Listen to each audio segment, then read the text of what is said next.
Thank you so much for having me. And it was amazing to go through this presentation and learn everything that we've been hearing. But we'll get clarity on a few questions that a lot of us have and are in very popular culture, right? The number one question when it comes to AI is that especially Gen Z and the youth are kind of using AI and switching off their brains. So want to get your opinion on whether it's being overused and over-indexed, or what is the most optimal way to use it? Nitin, we'll begin with you.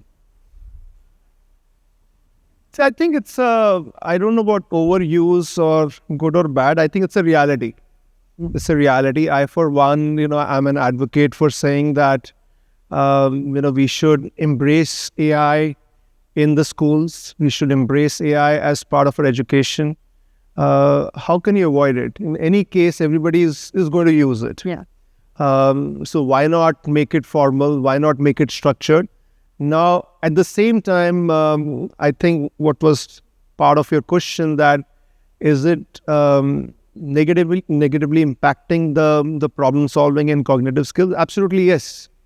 Absolutely yes. But and I think we need to solve for that. Yeah. We need to solve for that.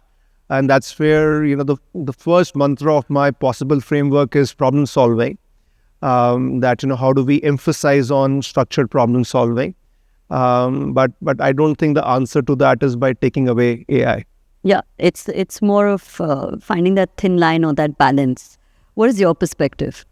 That's a tough question because, I wear many hats, and one of them is that I'm an adjunct professor of marketing at SPGMR. Yeah. At Andheri, and we've been debating this in class as well as in the faculty group, saying, look, you can't stop them. You can't stop the student from using these AI tools. Should you encourage them? Yeah. Or should you caution them on using that carefully? And this is an ongoing debate. Now, if you let everyone use AI all the time, then will they stop thinking, right? So I remember I teach consumer behavior, and 2 years ago, I gave the assignment to students saying, look, I want each of you to write about a particular brand you've been associated with, but I want you to ask ChatGPT this question, and then I want you to critique it. 2 years ago, they said, no, we don't want to do that. We will just write our version. This year, when I did it in March, they all said yes. But I said, you have to write a critique, which means ChatGPT will give you the answer, but then you have to find fault with it. Yeah. Which means you have to do your own research. For example, when you ask ChatGPT, what is the success of Tanishq? It tells you, Tata, blah, blah, blah. But sometimes it doesn't talk about Karat meter. The Karat meter was a very important part of Tanishq's success. So I said, look, you have to think on your own. And I think it went down well, but we don't know where it is heading. I think students, in fact, are way ahead of us than faculty. They know what's happening out there, and so we have to actually play catch up with these students. But it's there, it's happening, it's a threat. I think in Nitin's book there is this thing about when while driving you used to ask your kid what is 15 into 12. And stuff like that. Yeah. The elder one. Yeah. And the one, yeah. By the younger one, that went away. Yeah. So I should tell you this little anecdote. I hope you have the time for doing so. I buy popcorn at a particular shop in Matunga, and I buy salt popcorn and caramel popcorn. So that day I bought 3 salt popcorn, which is $40 each, $120. 2 caramel popcorn, which is $80, which is $160. So I just asked the guy making the popcorn, "Kitna hua?" So he said, "Sir, mera naya assistant hai." He's got his AI assistant. Naya assistant hai. A UP se aaya hai. Those of you from UP, my apologies. UP से आया है, ये आपका जवाब देगा. So I said, बोलो यार, कितना है? So he says, then he's looking for his mobile phone. I said, नहीं, mobile मत पकड़ो. नहीं. Finally, he could not do the total. And he's supposed to be a graduate from UP and he took out his mobile and he did the total. Right? It's already happening. There's no AI stuff here, right? We've lost the ability to total. Yeah. And these skills will go away. And as educators, we have to be sensitive to that, is all I can say. Okay, so let me ask you another interesting question as a follow-up question. What is the right age to introduce AI, right? Like at what point do you introduce AI now that it's just available and kids are using AI? Like I have nephews who are using AI like rapidly below the age of 10. And I was just like, oh my God, you're using ChatGPT? It's like, no, I'm also using Claude. I'm also using... So I was like, oh, wow, okay. So what's the right age in your opinion? You're asking it. Yeah.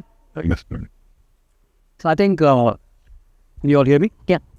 I think water will find its own level. I think one of my memories of being in an airport, and I've been in an airport many times, unfortunately, is watching a 2-year-old use an iPad. And that was the only way the mom who was waiting for a flight, which was like 5 hours later, could keep the child under control. And I was absolutely stunned at the expertise that she had in actually using that. This was many years ago.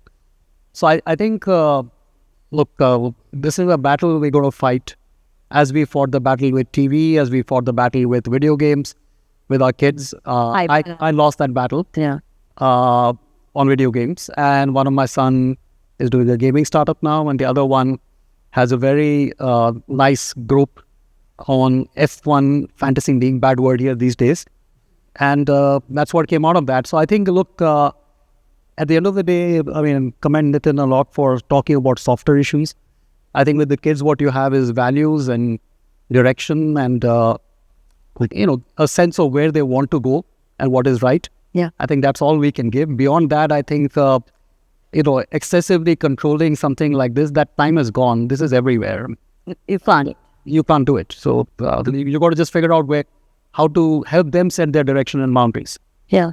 Okay. What about you, Nitin? What do you think is a right time? Is there even something like a right time to introduce AI? I don't think you can control it. And it's a point I made in my presentation that AI is a genie that's out of the lamp. It's not nuclear power that you can do a non-proliferation treaty and control it. Yeah. It's so accessible. And I completely agree with Neeraj that it's water will find its own level. So we have to just acknowledge, we have to live with the fact that AI is pervasive. Kids are going to use it.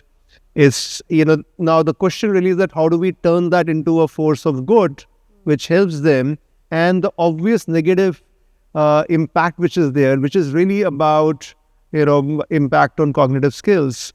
How do we kind of build for that? So I think that's where we need to put our intention, as opposed to getting into philosophical debates about about preventing access, because how do you enforce it? You can't enforce it. You can't. Yeah. Just add one more thing. I think, Nitin, your chart about how the value of IQ went down and how the value of EQ is getting affected, which I think is slightly debatable in my mind. But that aside, I think that's very important, that there was a time when physical skills were all that were valued. And then the fact that you could calculate 15 into 12 was important, or the fact that you knew how the engine of the car worked was important. After a time, as things evolve, those things go away and new set of skills become more important. I think that's the point he's tried to highlight in the book as well. I think we're going to find out what is more valuable. I mean, we can see some areas like the ability to think critically is very important. But this is a new time when we have to redefine everything, which is, I think, the point he's making. Yeah, I just don't think things are the same. I don't think they will ever be the same as they were before the. Yeah. Again, talking about education, 15 years ago when I was on the board of governors of IIM Calcutta, and Ajit is a big relief. He was a very big believer of online education, and why are we building hostels? We should bring down these hostels. Everything is going to become online. Digital, yeah. Right? And we had to tell him, no. We need to build those hostels. Our old hostels are not big enough, blah, blah, blah. But the point is, apparently, when Gutenberg invented the printing press and books started getting printed, the belief was schools will go away. Because those days, children went to school and you actually wrote the stuff. Yeah. Right? And so they said, why will anyone go to school? You can just buy the books and read it. So similarly, the belief was, why will anyone go to any of these institutes? Because everything is available on the net. You can just watch the video and learn. Yeah. But, we know that universities have thrived and universities not gone away. Yes, there are online education. Some things are hybrid, some things are not hybrid. But so I think whatever will find its own level, we will have to just watch out for what we are doing. Right? Nitin, you spoke about, using it for good, effectively, making it a positive reinforcement. There's also a lot of chatter about what are the implications of this massive data on the environment because of the data centers and the energy function. So how do you think that can be perceived and how would one offset it? I think it's a very real issue, Karishma, that see the way this technology has been built, it is very, very consumption intensive. In fact, that's my broader critique, of the American model of technology, and it's not just about AI. When I wrote my first book, Winning in the Digital Age, its basic thesis was that 70-80% of digital transformation efforts don't meet their ROI. And I think with AI, it's going to be even more exaggerated. Because if you look at, there's a good reason why NVIDIA is the most valuable company on earth. Yeah, because we are expecting that much of consumption to happen.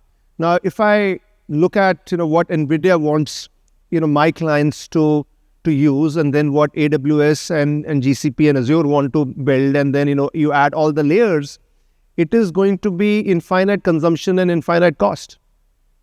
Yeah, and I think that's a very real issue, because with AI, we are still in a phase where most of the effort is on building the infrastructure. Correct. It has, we are just about getting to use in corporations, and a lot of that is kind of internal usage. It's not yet end customer usage. And then when that happens, I think it's going to explode.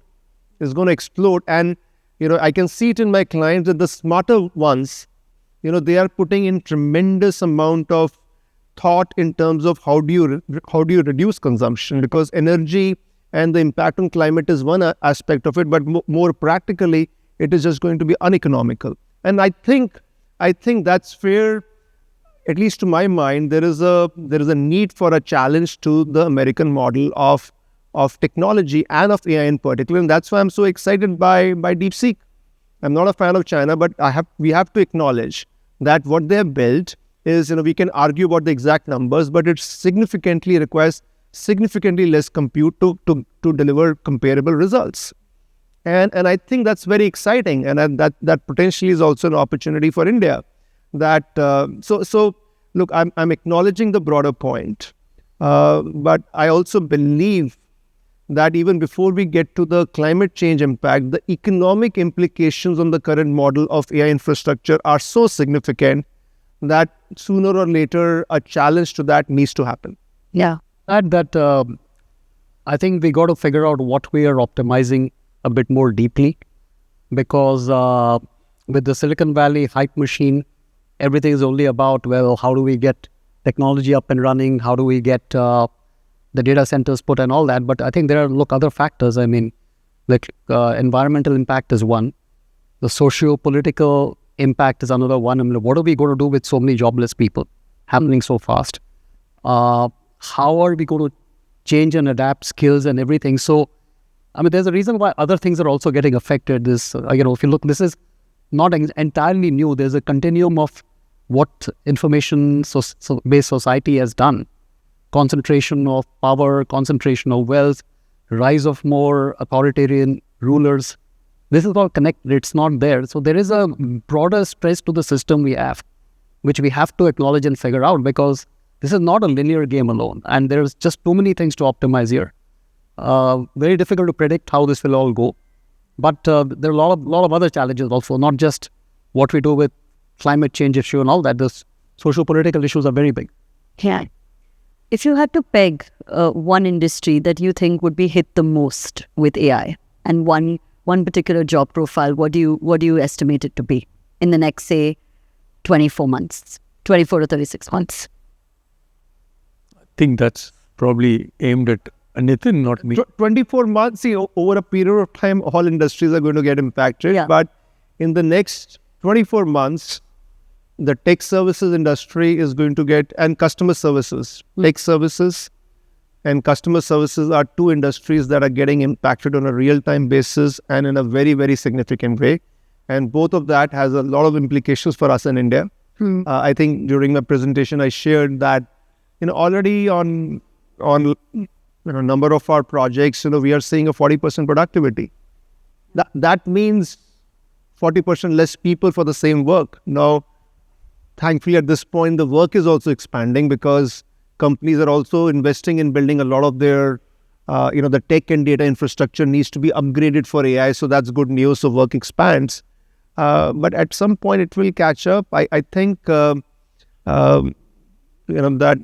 industry, the tech services industry, which has been such a model of success for India for the last couple of decades, I think in next 18 to 24 months, we are going to see a very significant disruption. Nice. So I think for every area where information is, to me, whether it's a code or whether it's a legal document you write or a marketing product you create, is basically creation of information. Any of those areas, you will find a typical thumb rule that at least we found is that for every 10 people working today in a certain manner on a process, you can have 2 of those plus 1 techie. That should be enough. Yeah. So it's literally 7 jobs going. It is possible. There's still a lot of battles to fight. AI isn't easy. There are massive accuracy issues. AI is not today designed to optimize for accuracy. Human systems are meant to do that. So in many areas, there's a lot of struggle, but it's eventually you see where the tide is going. That is where we're going to end up. Whether that 10 becomes 3 in 1 year or 3 years, 4 years, debatable. But the direction is very clear. And that's why I think looking at what else can be possible with this in terms of new industry creation, new workflows, new job creation is equally important to figure out as well. Yeah. And we're seeing the impact even in my industry where media and content creation, right? Like you're able to churn out scripts, you're able to think broadly. I spent large part of my life in marketing and advertising, and I'm happy I'm no longer there, because if you're 45, 50 Yeah. and you're in media or advertising, God save your job, because we don't need you. Yeah. So in one of our town halls, I actually said, guys, like, I'm just going to show you something, because we've been writing scripts and like long form scripts. And I said, I'm going to give this prompt to, and I had detailed out a beautiful prompt to GPT and then Claude, and said, write a 10,000 word script. And in front of everybody, it just kept writing, and it was there. And we were building on that script. It took somewhere around 6 to 8 months. And this was a 20 to 30 minute period. And I think there was just silence, because I was like, this is our new reality. And it wrote it from scratch. So I think the media industry, especially even with content creation, is just something that... The idea of marketing, marketing as well. Today I don't need so many copywriters. My last book was called Marketing Mixology. Where did I get the word mixology from? I didn't think of it. Yeah. I kept asking ChatGPT. Yeah, in different ways. Suddenly, among the 100 names, I discovered, mixology. I said, hey, that's not been used before. Yeah.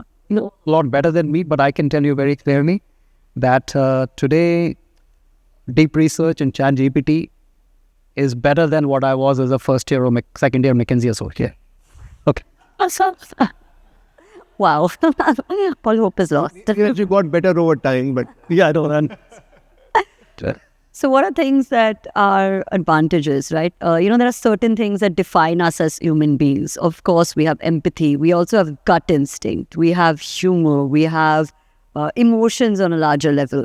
What do you think at a high level and a broad level, AI will just not replicate, and then these subtler nuances, these subtler human nuances will become more valuable in the times to come? Because then the good news that we're discussing. ChatGPT, AIs are getting better all the time. So I remember, I think Vikas Swaroop, who wrote the book which became Slumdog Millionaire. So he was launching his book, new book, a few months ago. And someone asked him the same question, will there be a place for fiction writers? Because ChatGPT you can give the structure and he'll give you a great story. And so he said, no, as of now, when you go and ask ChatGPT or Claude or whatever for a interesting way in which a murder happens, the suggestion you're getting is really the cliched dead body with a little bit of water there, and how was the person killed? It's that ice, knife made with ice, right? That's cliche. So he said, ChatGPT is still giving those clichétic ways of killing a person, but it's getting better, right? And next maybe postage stamp with cyanide on it, if you remember the Seinfeld episode. Yeah. George Constanza's, a girlfriend dies because she licks the envelope and, it's got some cyanide in it. But anyway, so it's still thinking that way, but what he was saying is it's getting better. And it will get better. And when it gets better, it can probably write a better book than me. Because it's read everything I've written and say, okay, what should be his next book? It will tell you. Yeah. And probably it will write a better book than me. So we are getting there. I don't know when, but we'll get there. Like for example, Nitin AI may write a better book than Nitin. I really think that this may be my final book. I sometimes worry about that, but yeah. See, but something that Neeraj mentioned that about the accuracy issue, and that to frame where AI is in kind of quantitative terms, that today there is an accuracy gap. That when I talked about the 3 layers of AI, that the macro or the foundational model, you're getting to 40 to 60%, 65%. And then you contextualize the data, with enterprise or some domain-specific data, build something, you get to 80, 85%. See, today, very few AI models are getting to the 95% plus. And that's where the human in the loop is coming in. And a lot what that human in the loop is doing is context.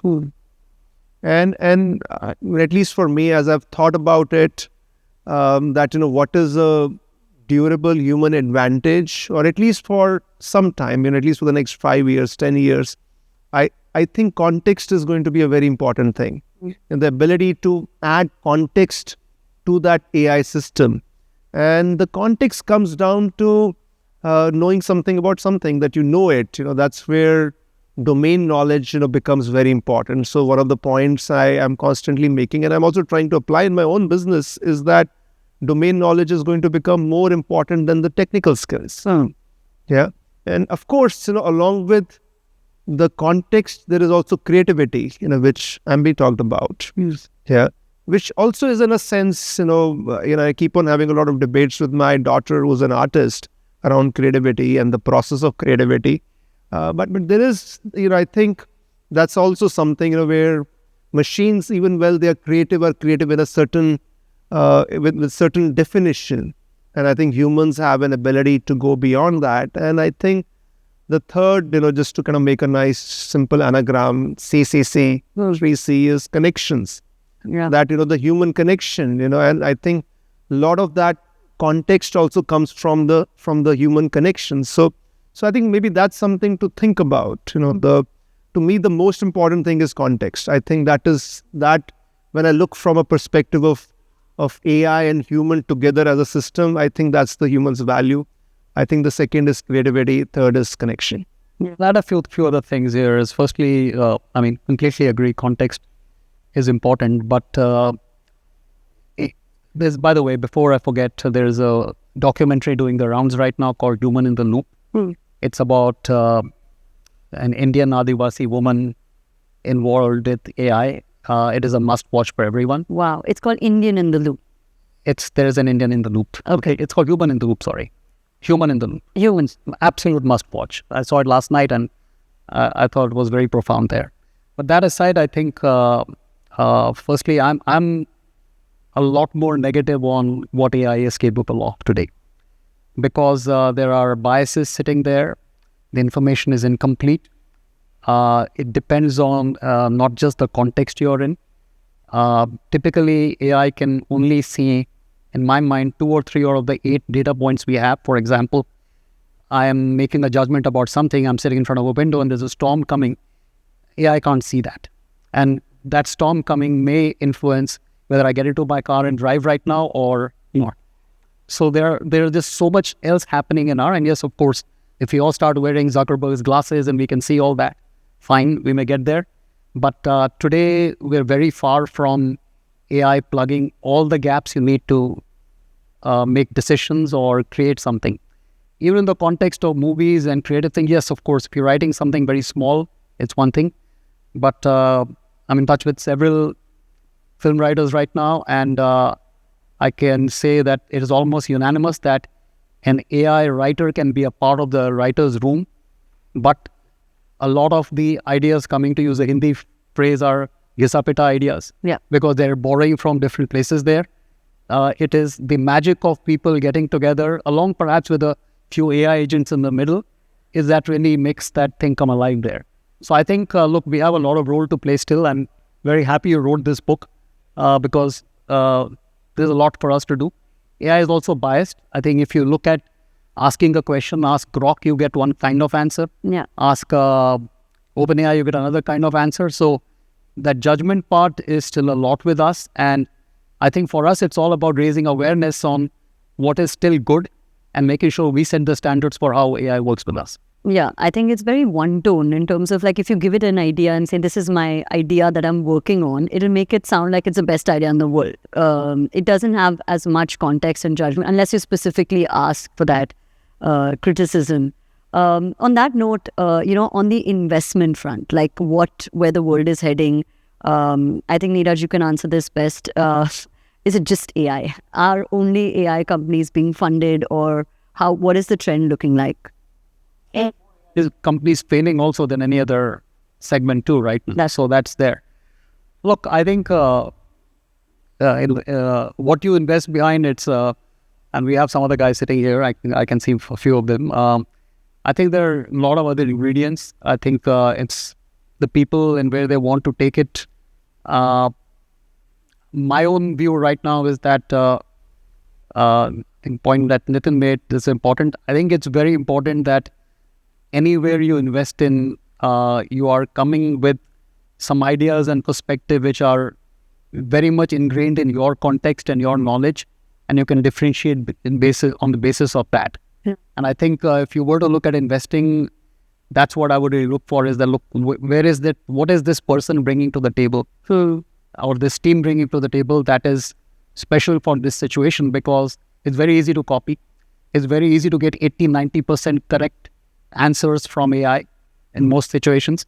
And so people can replicate things very well. It's that extra energy as well as perspective that people bring you got to look at. So I don't think there's any limitation on which sectors will change, but it's more around the team and the perspective that one would look at. Sure.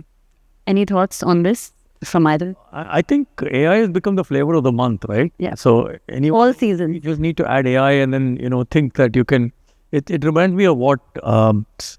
Anand, who was the director of IIT Madras, once said, 15 years ago. He said, that time everything was nano. So he said, no, we're going to talk of IIT Madras is 4 million nanometers big, right? We're not going to talk of acres, we're not going to talk of, so it's so in nanometers. So it's a bit like that. Everything, you attach an AI and you think you can fly, you can't, right? VCs will figure out what is the real innovation, where is it needed. So based on that, they will fund it. They will not fund some things. But yeah, I think you've written about it, right? There are a lot of interesting areas in which AI is going. I was reading a little article in the recent copy of Economist, where they showed example of AI being used to create new types of craft beer.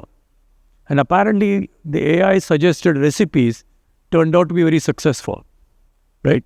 And they said, look, those kind of recipes a normal brewmaster would not have thought of because it was Like you didn't put different things together. Yeah. AI could actually create new recipes for interesting beers. What was the prompt? That is the prompt. So what was the prompt and what was the data which was fed into it? But obviously they fed enough into it and they asked ChatGPT the question, and finally they actually got some very interesting ideas for craft beer. Yeah. And it's there in The Economist. Check it out. It's there.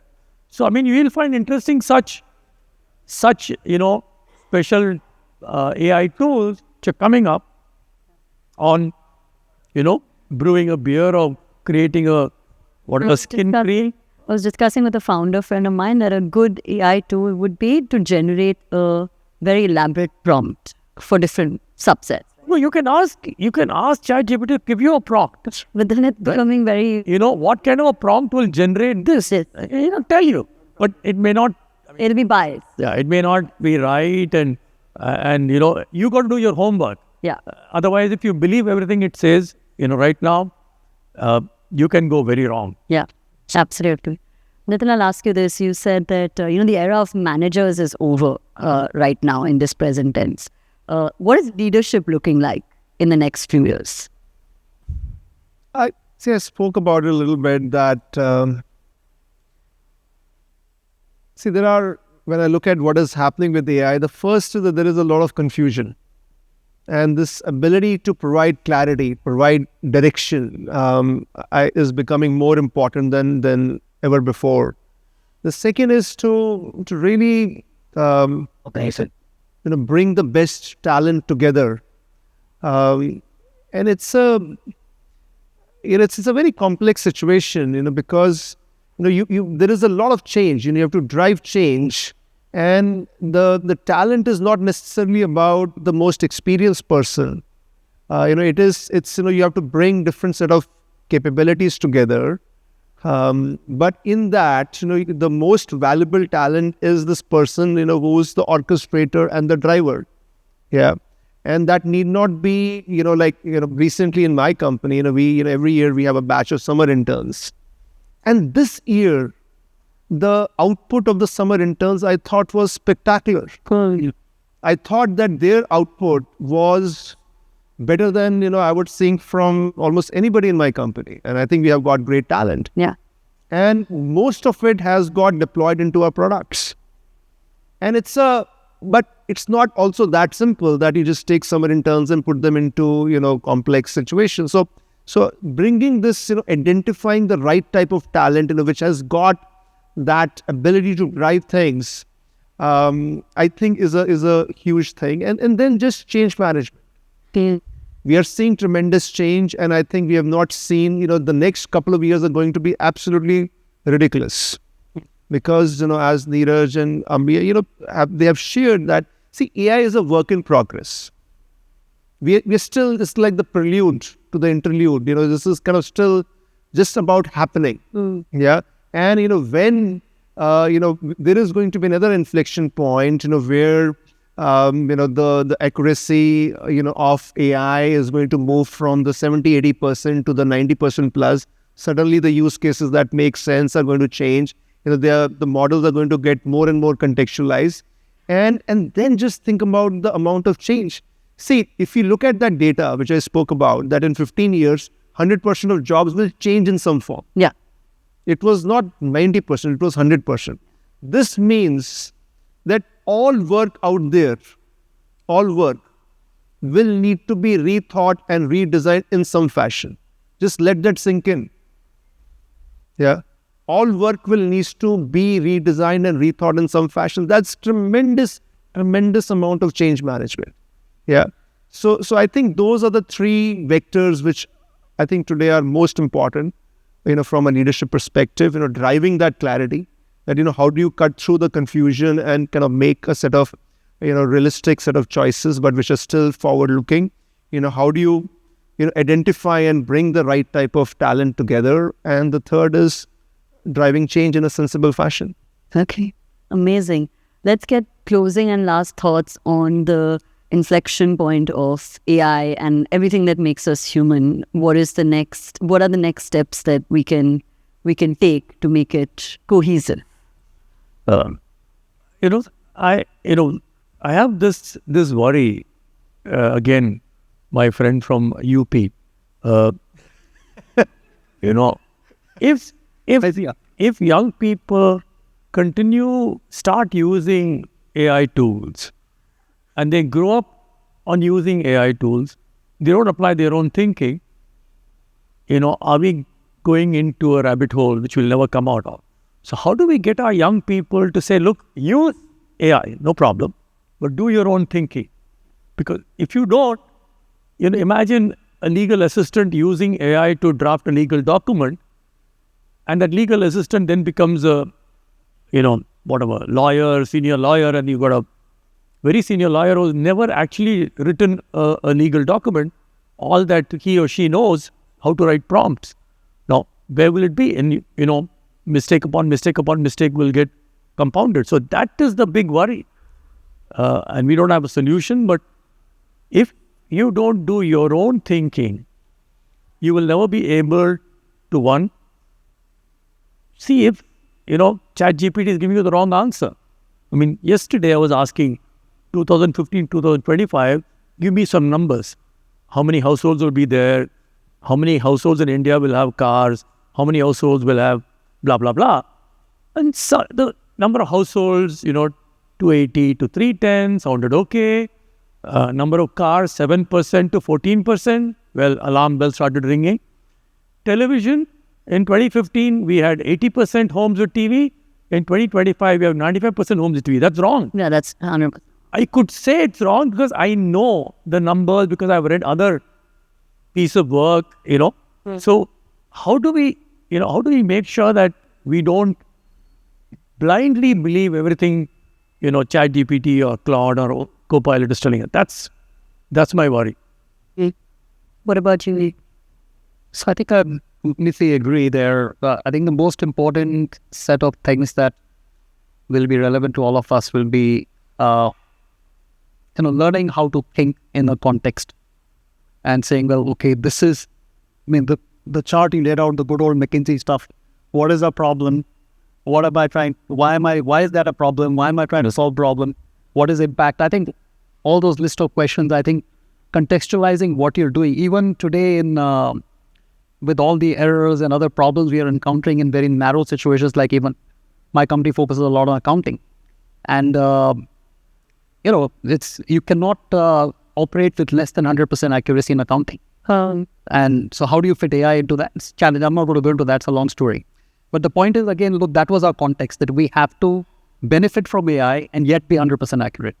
How do we solve that problem? So I think a lot of it is contextualizing and figuring that out. I actually want to tell you an interesting story just to talk about the role of kids in today's world as they enter the market there.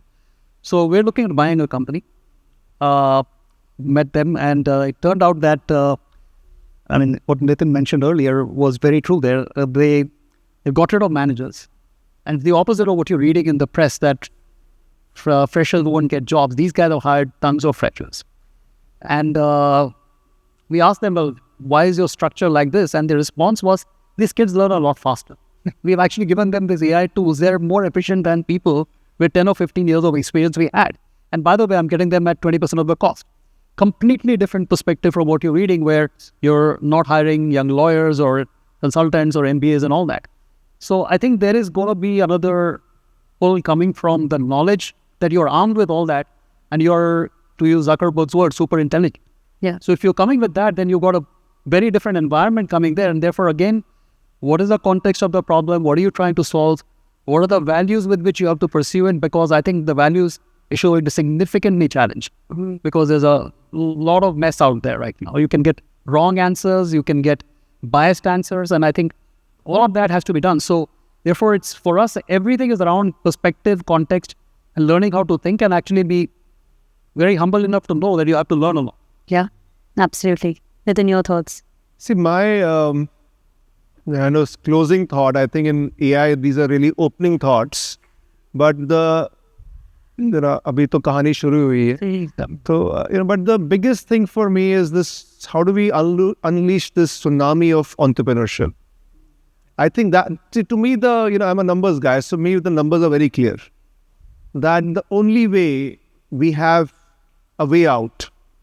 So the amount of job losses over a period of time are going to be very significant. We can debate the magnitude, but it's going to be very significant. The only way we can get to a sensible point is if there is a tremendous amount of new entrepreneurial activity. That's the only way. Yeah.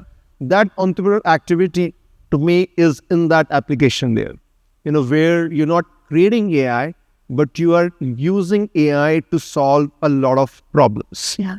Where every industry will go through some kind of disruption. How do you solve those problems? And I think that's a great opportunity for India.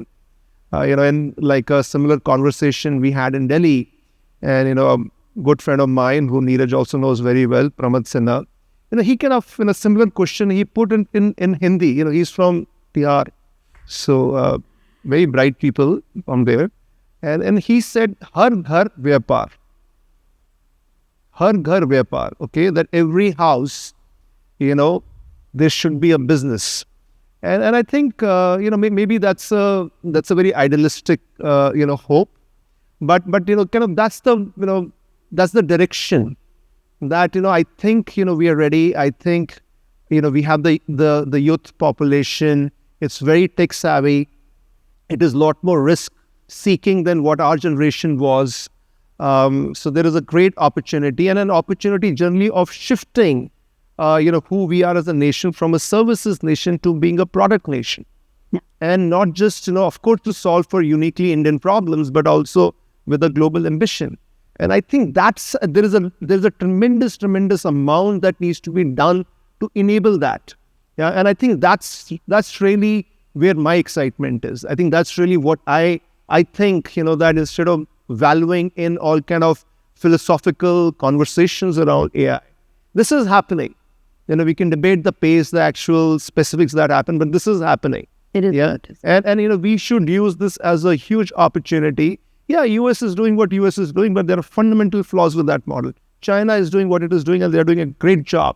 But they have, a closed wall system, which poses, obvious issues. And I think, there are huge opportunities for India. And I think the path to that is Har Ghar Vyapar. It is the tsunami of unleashing the tsunami of entrepreneurship. And I think that's what we should focus on. Great way to end. And thank you so much. Again, a huge round of Are you applause. not taking any audience questions? Oh, I was not sure. Yeah, sure. No. It's a very, actually, it's a super informed audience. I think they are raring to go. Yes, So absolutely. let's have a few or more than few questions and comments from the audience. Yeah, thank you so much, Nitin, Neeraj, and on all of you. I mean, very insightful talk and conversation. One of the things, Nitin, you pointed out when you're talking about Steve Jobs was the power to make connections. I think that's one of the edge for the humans because AI is poor at making connections. There's been studies that say that AI has a recency effect. It can remember only recently read information. So if you give it a large document, it will remember the last pages probably more than the initial pages. So, I mean, that was definitely one aspect I was thinking. And all the other aspects that you talked about creativity. So obviously, ChatGPT may have learned, from all the books and all the knowledge in the world, but it can only predict the next token, which is based on what it has learned. It can't create that innovative new spark that we as humans have. So any other insight that you have, on this topic of creativity, that would be helpful to know. My son is very creative. He's writing his own book and he's very smart. He's 13 years old. He doesn't use ChatGPT for creativity purposes. He writes his own thing and then he just uses it for grammatical mistakes or just critique to how to make it better. If he has a literary agent to approach in the future, he has already made up in his mind who he wants to approach. So he just asks, how can I make it better? I mean, what is missing? What is the missing ingredient in my story so that I can make it better and better? So I think kids are also getting smarter. I think creativity is a very complex topic. Maybe Neeraj and Ambi have more perspectives on it. See, I keep on having these debates with my second daughter, who's an artist. I think creativity, it's important. It's maybe helpful to differentiate between the output that is creative and the process of creativity.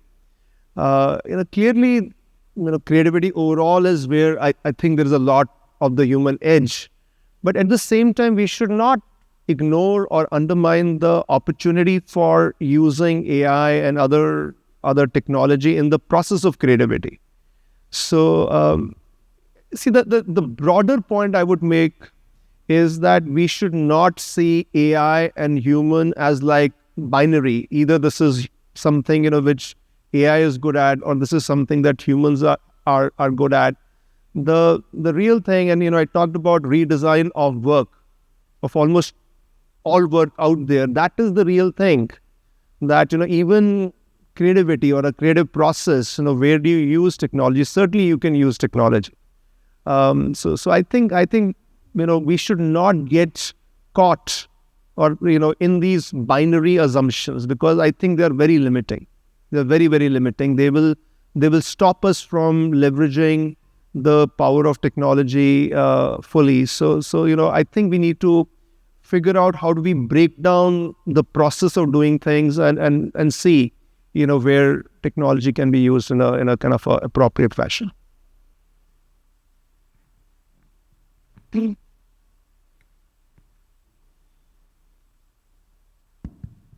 No, as a craft beer consumer, delighted to know that AI is being used to create better craft beer. That's lovely. Nitin, my question was for you. How did you use AI in writing this book? I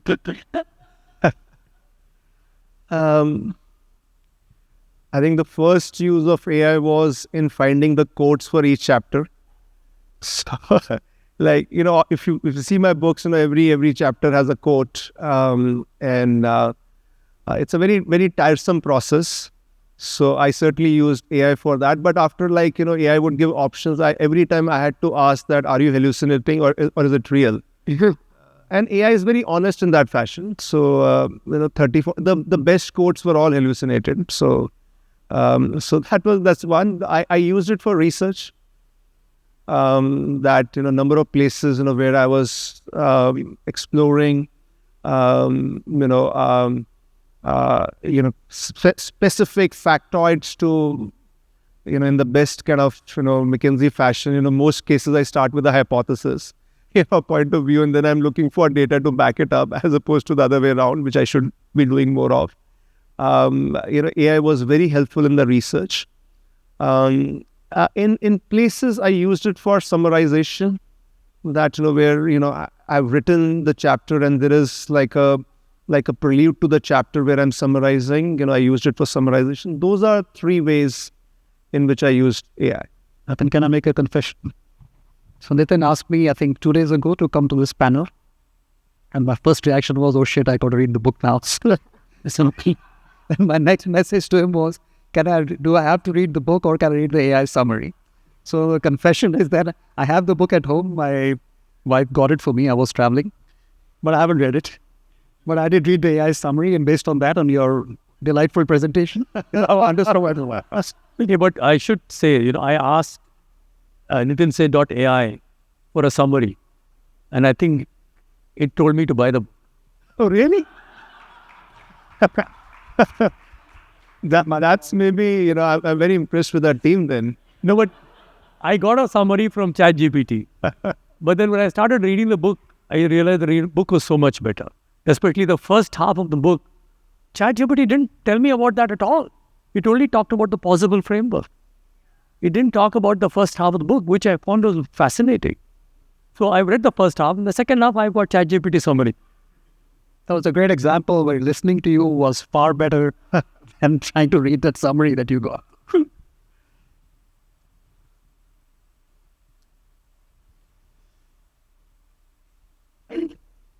Wonderful session.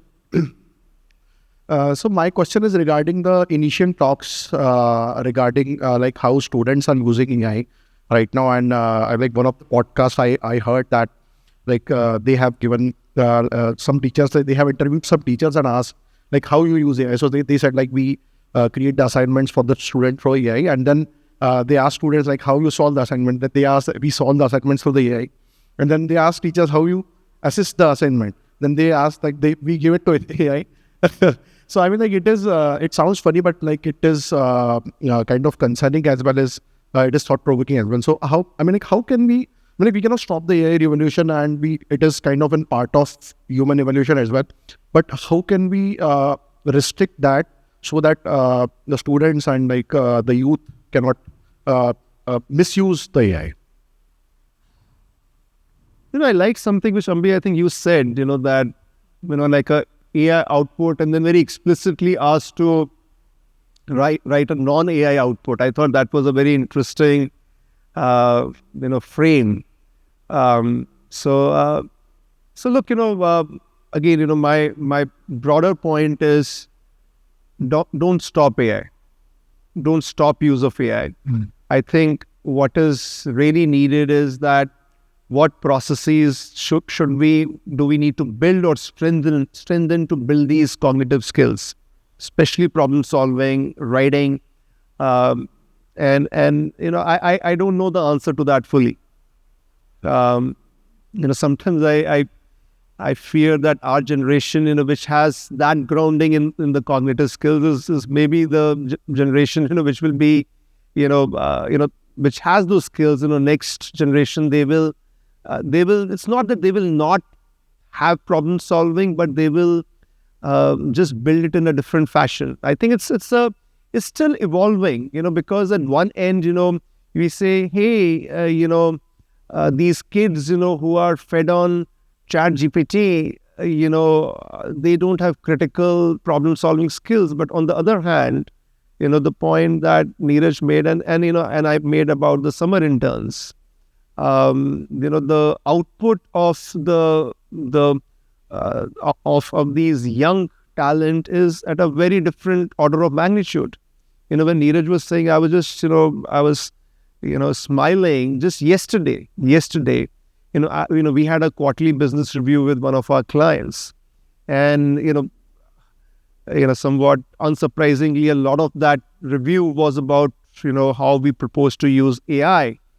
And one of now this is like a financial services client, very niche. So, they are expecting very senior, highly, very tenured talent. And our team came back, one of their requests in the whole AI implementation plan was, that please, we want to hire fresh, young staff. Yeah, because we actually think that the more trained senior professionals who are all, coming from very elite education backgrounds and blah, blah, blah, we think it's much more difficult to kind of, align them to, working with AI in a more disruptive fashion. So, this whole thing that is a cognitive decline actually happening, is the younger generation, really going to be worse off? I don't know the answer. I think, we always assume, as parents also, we always assume that our children are maybe not as grounded, they don't have as much structure, they don't have as much, foundation as we have. But, maybe they are just interpreting things in a very different way. So I don't know the full answer to that. I certainly see the evidence, that, I would, like to, in my own business, hire a lot more youngsters than the more experienced people who have supposedly a lot more structured problem solving skills. An anecdote where I was talking to this professor friend of mine, and they were struggling with this problem of college students in the US using ChatGPT and other tools to actually respond on their projects and essays and things like that. And I think what was very profound, and I found that example in one or two other situations, is that what they started to do is that they actually make people talk now. You can send your essay, but you got to actually speak and present it as well. And that actually is a much more powerful way of understanding how much of it they really followed and understood, and how much of it is their own thinking going into it. So that as a verbal, as the verbal skill itself will become a lot more important. The second part is even more interesting, is that what he was telling me was that, look, it takes me now too much time to listen to all this stuff. So I've created an AI tool to listen to it, which in turn tells me how good that is or not. But having said that, I think, look, there will be other forms of communication and evaluation that will need to come to make sure that people are actually learning and absorbing and creating something themselves. Any more questions, or is that all? The question there.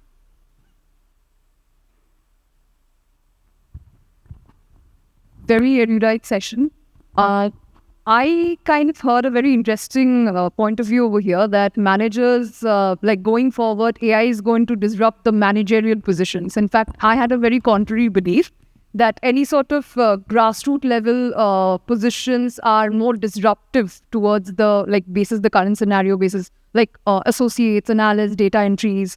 But this is a very interesting point of view, which I heard from the managerial perspective. So as current managers who are looking to become future leaders, how do you think AI is going to disrupt the managers, apart from the fact that, yes, we'll be upskilling ourselves, but, you know, managing a team and also understanding their growth plan and also taking the organization forward? How do you think we can leverage AI, and what should the managers do as their forward point of action? See, first, you said managers looking to grow to being leaders. I would not associate any kind of progression of or hierarchy between manager or leader. Manager to me is somebody who's working off defined set of goals, and a leader is somebody who's creating. Okay, so you can be the CEO of the company and you can be a damn manager, or you can be somebody who's pretty young, and you can be a leader. So I think just that difference between manager and leader, I think we should, at least that's how I look at it. I don't see this as a hierarchical progression. I think this whole thing about managers going away, or whether it is going to be the entry level jobs that are going to be more impacted. See, we're still learning, and it's playing out in interesting ways. So at least in my industry, technology services, the obvious assumption is that from a pyramid, we are possibly going to a diamond type of a structure, where a lot of the entry-level jobs are the ones that are getting disrupted. And equally, a lot of the managerial type of work, you need more experts. You need more subject matter experts or the domain experts who have that context, and you don't need a lot of people just to be, managing a piece of work. So this shift from a pyramid to a diamond, that's kind of the conventional logic. But at the same time, the conversation that we just had, that if you take another view of talent, that what type of talent is most rapidly adjusting to this new order, it also seems to be the younger folks. Yeah. So I think at this point it is we can have assumptions, but it is playing out. It is playing out. Maybe a quarter or 2 quarters back, I would have been very saying, oh yeah, it's going to move from the pyramid to the diamond, and I draw up that that visual for my clients all the time. But as we have implemented, we have also learned that who's change ready, who is not. But the bigger point is that the skill that is very important. The 3 things that I talked about for leaders, yeah, the ability to frame a situation, to the ability to to drive that clarity, not take it as a given. The ability to bring the best talent together and drive change in a sensible fashion. I think if your question is that I'm looking to progress to a next stage of my career, I would think that those are skills that would be very helpful.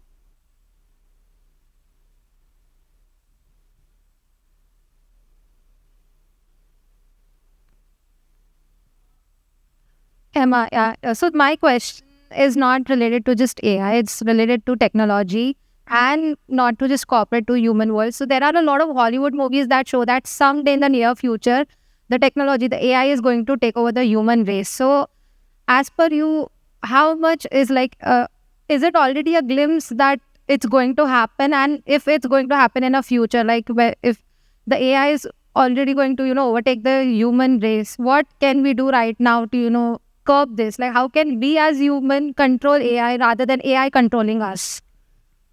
Neeraj sees a lot of Hollywood movies. I'm not actually a believer in the concept of AGI or AI controlling us for a very simple reason that I think the issues are a lot broader than just technology and jobs and the usual things we read about.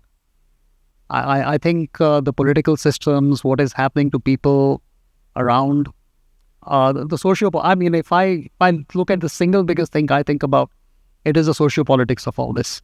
How this all going to play out with people in our societies and countries is a much bigger issue, and I don't think that the control will be that easily ceded to technology. And for that matter, right now, technology is very far away from getting that, because, I mean, if AI can play a chess game better than humans, winning a chess game is not about solving problems. I mean, I got to go back home and talk to my wife about stuff. It's not often logical. Okay. She's a very smart woman. She would have figured out why I'm late and where everything is mapped out. So there are so many other factors that come into any discussion that I don't think right now the notion of compute itself, working it all out, is possible. Secondly, again, it's all about data. And I think, Nitin, you wrote about the book about data, which I haven't read. Sorry. But I still think there are 8 or 9 categories of data that get fed into any decision or any judgment we make. And for example, what is happening in this conversation has a bearing on what I might be thinking about a problem 3 days from now. That is not data that's been fed into the systems that I'm usually involved in there. So from that perspective, what again, the most important thing that at least I think you should take away from today's discussion is context is important. In that context, does AI have all the data to make the right decision, to have the right set of value judgments done? So no matter what they tell you in movies, I think that is very far away. It's not going to happen in my lifetime. I find this hyperbole around AGI and superintelligence to be hugely distracting and kind of harmful for the cause of AI. Okay? Hugely distracting. See, most of the conversation of AI is being framed by academicians, philosophers, who have very little practical understanding of how things play out. And they are interested in selling books, based on sensationalism. I agree with Neeraj that, that concept is far off. But look, AI is not a conscious being in that sense. Okay? It's not a both. Yeah, where it is sitting somewhere and is plotting. It is not a conscious being, and it is far, far away from that. But, when you break down consciousness, there will be elements of consciousness that machines have. Okay? But consciousness in its totality is not what AI is, and we are far away from that. And the more, we frame the conversation, around AGI and superintelligence, the more we move away, from both addressing the practical opportunities and challenges. There are many things that we don't know about AI. Okay? But there are also a ton of things that we know about AI. Yeah, so at least my submission and the framing of all of my work, and the third book in particular, is all around the practical stuff. So I don't think in 400-500 pages I use AGI anywhere, and very consciously, because it's a theoretical debate at this point. It's a theoretical debate. It's almost like going back to Isaac Asimov, from when I was growing up. Yeah, it's an interesting, concept to fantasize about, to kind of play out in your mind. But when you get to practical decisions, you ask about investments and what do you do, challenges that you have to address. I think it distracts from a practical conversation. But this whole thing is interesting, right? Arthur C. Clarke wrote the book 2000 Space Odyssey probably 40, 50 years ago. Yeah. Stanley Kubrick made the movie. You must have seen it, right? 2001 Space Odyssey probably 30, 40 years ago, right? When the computer takes over the space station, HAL takes over the space station and stuff like that. I mean, it may happen. You never know. The doors may get locked. You may not be able to leave because AI is not happy with our discussion. Yeah. Okay. Final question, perhaps. Yeah, this is Pritesh from Mission Street. My question is, AI still hallucinate, right? So you need a human being to correct those hallucination answers. Any thoughts on that? Of course, that's a fundamental nature of generative AI models, that hallucination is there. And I think this issue of hallucination gets exaggerated in B2C applications like ChatGPT. Yeah, because we end up, using it as maybe, gospel, and we just, have an output and we use it. But all commercial applications of AI that I see and that, companies like mine work on, there is a framework of responsible AI.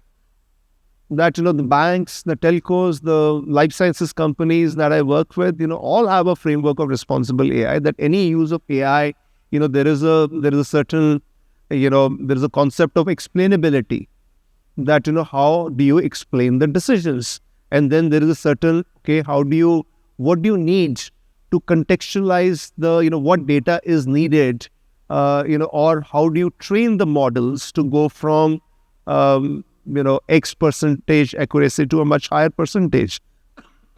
So, at least in the commercial application of AI, enterprises tend to be quite thoughtful of, how do you address the hallucination issue. In the B2C applications, I think it gets exaggerated. It is a real issue. It's a real issue. Absolutely, it is the nature of AI. But so is the nature of humans. As humans, do we not hallucinate?